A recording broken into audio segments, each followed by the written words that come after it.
Have you ever caught yourself thinking, why does it feel like I'm carrying this so differently than my partner?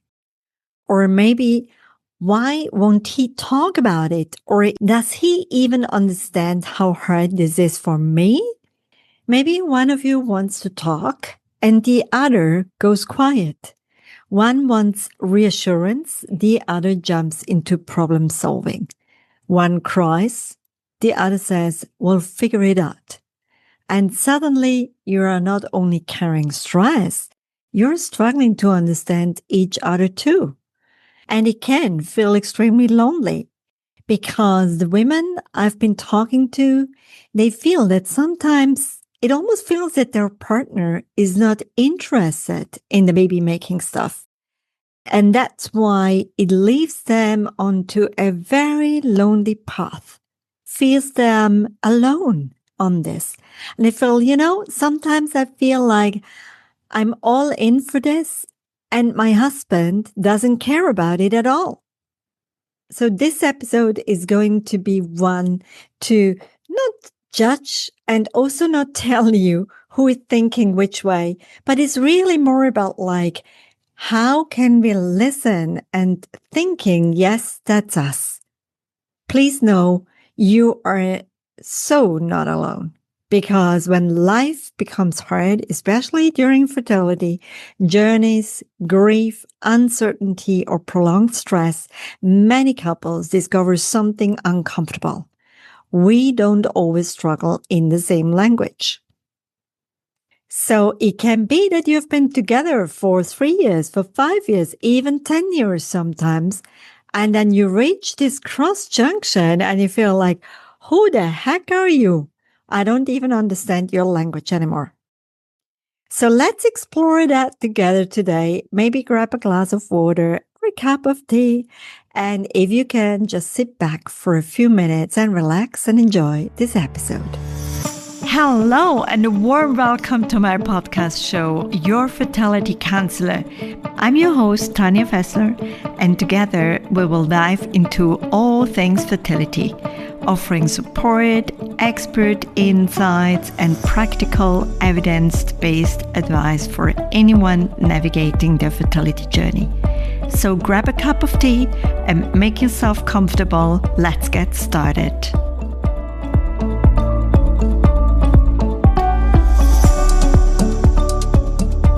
Hi, and a warm welcome back. I'm so excited about today because this episode really resonates so much with me and brings back a lot of memories that I experienced on my own journey back then with my husband, where we sometimes felt like, wow, 10 years together and not understanding each other at all anymore. So today I want to talk about something that comes up so often in my work and causes so much misunderstanding between people who deeply love each other. Why we struggle differently, and especially why men often seem to process things in ways that can feel confusing or even painful to their partners. And before we go further, I want to say this gently. Different coping does not mean different caring. I'm going to say that again. Different coping does not mean different caring.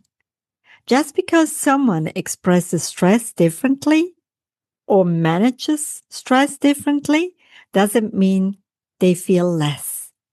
It also doesn't mean that they are not sad, that they are not grieving. They are, but just in a different way. So I remember sitting with a couple once and she said, I feel like I'm drowning. And he just carries on like nothing is happening. And he then quietly replied, I thought if I fell apart too, then neither of us would survive this. And honestly, that stayed with me. Because underneath so many misunderstandings, there is often love, the urge to protect, also the fear of losing the partner that I once had, the partner I got married to. There is also this fear of helplessness and feeling really sad. I see this so often. Men who feel so sad and so helpless because they see their wife going through the medical appointments, the procedures, the injections, and everything. And there they are and can't do anything about it. So many men grow up learning something very subtle. In many cultural environments, they grow up learning be the strong one, stay practical, fix things, and keep going. And when faced with something deeply uncertain, like fertility struggles or loss, medical stress, or feeling unable to fix something, can feel incredibly painful. So, what sometimes happens with silence, withdrawal, problem solving, working more, distracting, staying practical, not because they don't care, but because helplessness feels unbearable. And these are all part of strategies that can help them to do something in their own way. And for many women listening, that silence can feel lonely. Yes, I get it. It can feel painful. It can even feel rejected. You may think, why won't he talk to me? And why am I the only one feeling this? And this is where misunderstanding grows, because often both people are hurting, just differently. So today, let me offer you 3 gentle reflections. The first one is this: different coping does not mean different caring. Someone can love deeply and still struggle to show vulnerability. Someone can care enormously and not know how to express fear. So try becoming curious about becoming critical. The second reflection I want to share is silence is sometimes protection. Not always, but sometimes. Protection from fear, or maybe protection from helplessness. Protection from feeling like they might disappoint you. And the third reflection is about connecting, about connection that needs intention. When stress enters relationships, we stop checking in. And that's a dangerous place. We assume, which is even more dangerous. We defend, which is not helpful. And then we react. But sometimes one gentle question changes everything. Not, why are you like this? But, how has this actually been for you? And then listening, without fixing, without interrupting, without correcting, just listening. If you are the woman in this relationship, don't let your husband guess what you need. Your husband is not good in guessing. What husbands need is information to let them know how they can help. And maybe there isn't something you need to let them fix, but maybe just to let them know today, I need to hear from you that I'm the poorest woman on earth and I just need a warm, big hug. That's it. And for husbands listening to this, please do not jump into problem fixing and solution fixing. This is not the time. This is the time that you ask your wife, what can I do for you? How can I help you? And sometimes it's even like taking away decisions that they might not be able to take because there is decision fatigue. They cannot decide what to eat if you ask them, what would you like to have for dinner? It's too much. But maybe give them two options. Would you like to have a pasta or a salad? Would you like to have some meat or fish? That's it. That's how you can help your wife.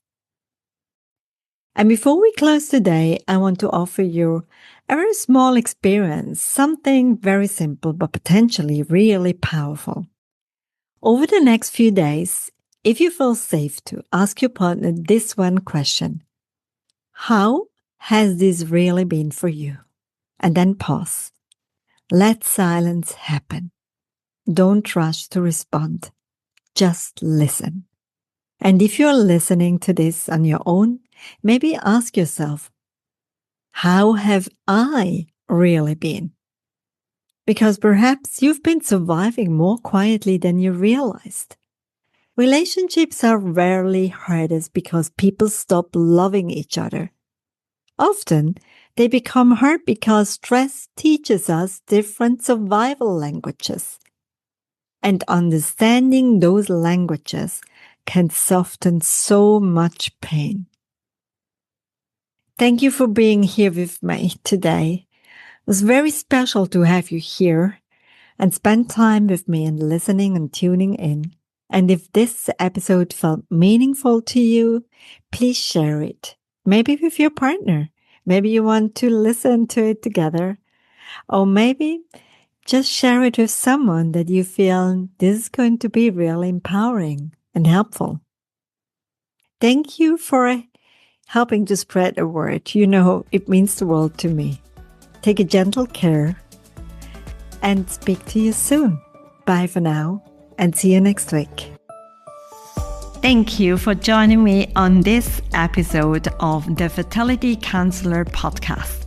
Remember, you are not alone on this journey. If you need support or have any questions, reach out to us via email at inquiries@counselingconnects.com.